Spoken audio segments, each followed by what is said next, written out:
যে সপ্তম বেতন কমিশন চালু করা হবে, এটার মধ্যে একটা দ্বন্দ্ব আছে। হয়তো অনেকে না বুঝে বলবে, আমি সেটা বুঝিয়ে দিচ্ছি। দেখুন, চালু করা হবে আর বেতন কমিশন গঠন করা হবে, এটার মধ্যে কিন্তু একটা পার্থক্য আছে।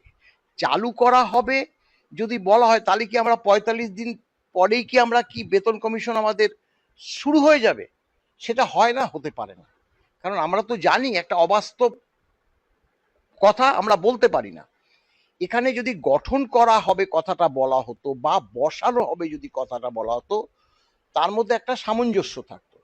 চালু করা হবে মানে কি, আমরা কি বলি, ধরুন এখন আমাদের ষষ্ঠ বেতন কমিশন চলছে, আমাদের এখন ষষ্ঠ বেতন কমিশন চলছে। আমাদের ষষ্ঠ বেতন কমিশন চালু হয়েছিল ১/১/২০২০-তে, চালু করা হয়েছিল ১/১/২০-তে, আর এখনো চলছে। তাহলে চালু করা হবে মানে কোনটা, যেটা হচ্ছে একদম এই যে গঠন পরবর্তী যে চেয়ারম্যান নিয়োগ করবে, নিয়োগ করে তারা এই যে আমাদের কাছ থেকে যে মেমোরেন্ডাম নেবে, সেই মেমোরেন্ডাম পরবর্তী প্রত্যেকটা সংগঠনের থেকে নেয়, এমন ইন্ডিভিজুয়ালও দেয়, তখন সেটার সেই পরিপ্রেক্ষিতে কি হবে, শুনানি হবে, হিয়ারিং হয়।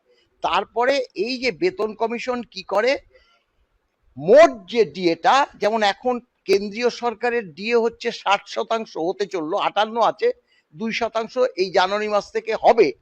৬০% ডিএ মানে এই যে কেন্দ্রীয় সরকারের এখন সপ্তম বেতন কমিশন চলছে, সেটাই আমাদের ষষ্ঠ বেতন কমিশন।